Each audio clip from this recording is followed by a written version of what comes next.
Tudo o que você precisa está aqui, na palavra de Deus. A palavra de Deus, ela é desprezada, mas ela moldou o Ocidente próspero e livre. Este é o tema do nosso devocional de hoje, da nossa oração da manhã, baseado no Salmo 14.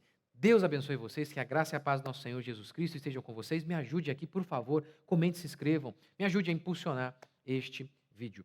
Gente, hoje eu vou ler na versão revista atualizada. Eu vou ler aqui, Salmo 14, versículo 6. Meteis, lembra o Salmo? Diz o insensato no seu coração, não há Deus, corrompe-se e pratica uma abominação. E aí o salmista vai descrevendo os pecados dos homens e chega aqui no verso 6. Meteis a ridículo o conselho dos humildes, mas o Senhor é o seu refúgio. Meteis, eles desprezavam o conselho, os planos, os projetos dos humildes, do povo de Deus. Por quê? Porque eles carregam a palavra de Deus, mas os poderosos desprezavam. Olha lá o que eles estão planejando. Olha lá o conselho deles. Olha lá o que eles baseiam a vida deles. Olha que absurdo. E hoje isso continua. A palavra de Deus, os cristãos, eles são ridicularizados. Os cristãos verdadeiros são. Os falsos não, eles são aplaudidos. Vão em programinhas de televisão de ímpios. Mas os cristãos verdadeiros, esses sempre serão desprezados. Mas deixa eu te dar algumas provas de que a Bíblia é a palavra de Deus e de que ela, realmente aquilo que a Escritura declara, bendita a nação cujo Deus é o Senhor. Que quando o povo decide seguir a Bíblia, a nação é abençoada. Por quê? Porque a Bíblia é a verdade, os conselhos dela são verdadeiros. Por exemplo, sabe o que Northrop Frye, ele disse no seu livro, O Grande Código? Que praticamente todos os enredos da literatura ocidental provêm de raízes bíblicas, ou seja, os grandes livros da literatura ocidental, se não fosse a Bíblia, eles não existiriam. Não haveria Ocidente livre e próspero se não fosse a Bíblia. A abolição da escravidão começou com quem? William Wilberforce, um cristão protestante que tinha dúvidas se ele deveria ser pastor ou político. Decidiu por ser político e lutar para acabar com a escravidão da Inglaterra, o que depois se tornou um efeito dominó, foi acabando em outros países. A maior nação do mundo, de todos os tempos, os Estados Unidos da América.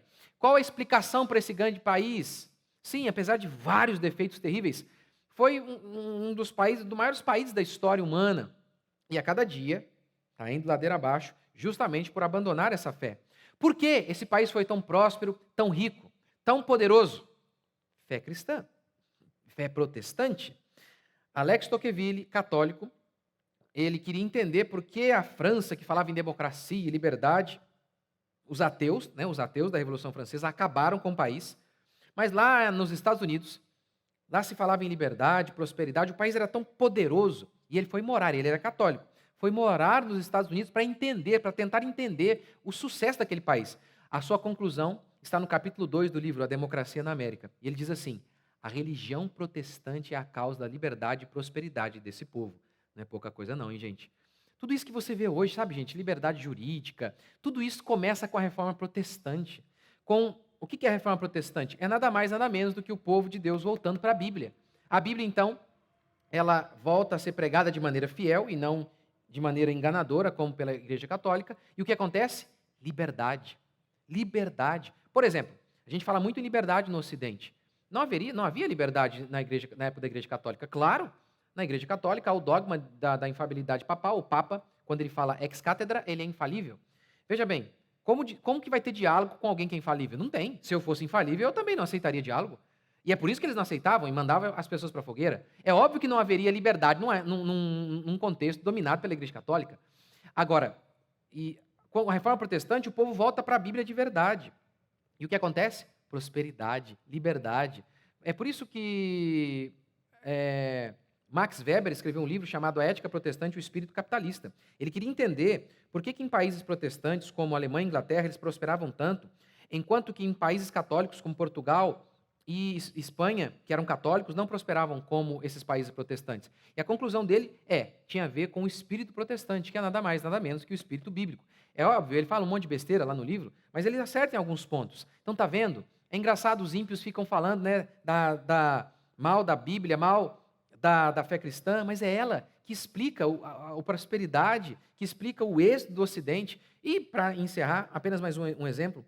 Um jornalista chegou em uma tribo muito distante e esse jornalista ele estava lá investigando esse povo, fazendo uma matéria sobre esse povo, e, de repente, ele notou que aquele povo tinha uma Bíblia. Ele falou: vocês são crentes? E eles disseram: sim, acreditamos em Deus, somos cristãos. Vocês ainda acreditam nisso? E aí, então, aquele líder da tribo levou aquele jornalista até uma espécie de forno, que eles tinham vários fornos ali. Ora, sim, acreditamos na Bíblia.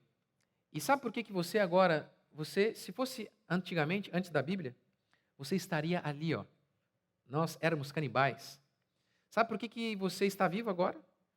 Já era para você estar morto, por conta dessa Bíblia aqui, que nos mudou, nos regenerou. Meu querido, o que você precisa está aqui. Você não precisa dos conselhos dos homens deste mundo, da psicologia deste mundo, que é baseada em homens ateus que odeiam a Deus. O conselho, Jesus é o bom conselheiro.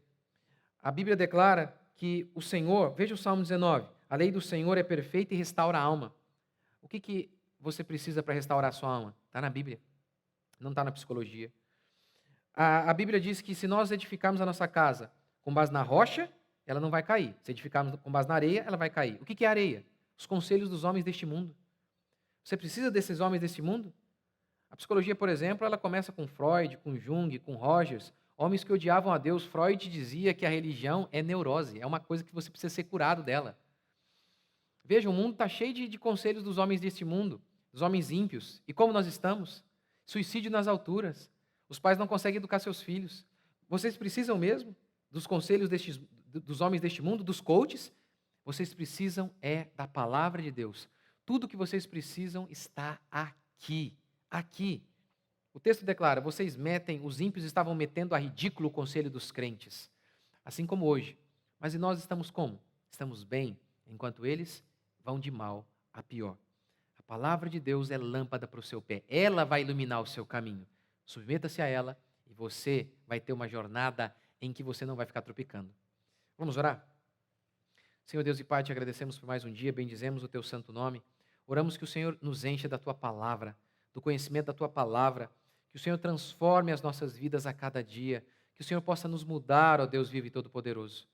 Nós clamamos a ti. Transforma-nos, ó Senhor. Transforma-nos por meio da tua santa e bendita palavra. Que nós possamos edificar as nossas casas com base na tua palavra, não com base no conselho dos ímpios. Como a tua palavra declara no Salmo 1, que bem-aventurado o homem que não anda no conselho dos ímpios, não se detém no caminho dos pecadores, nem se assenta na roda dos escarnecedores. Antes o seu prazer está na lei do Senhor, e nela ele medita de dia e de noite. Ele será como árvore plantada junto à corrente de águas, que no devido tempo dá o seu fruto, cuja folhagem não murcha, e tudo quanto ele faz será bem sucedido. Esta é a tua palavra, Pai, esta é a tua promessa, que nós possamos edificar as nossas casas com base na tua palavra. Abençoe, Pai, o dia de cada uma dessas pessoas que estão me ouvindo. Protege cada uma delas, livre-as do mal, guarde-as e enche-as do conhecimento do Senhor, em nome de Jesus. Amém? Que Deus abençoe vocês. Até amanhã, se Deus quiser.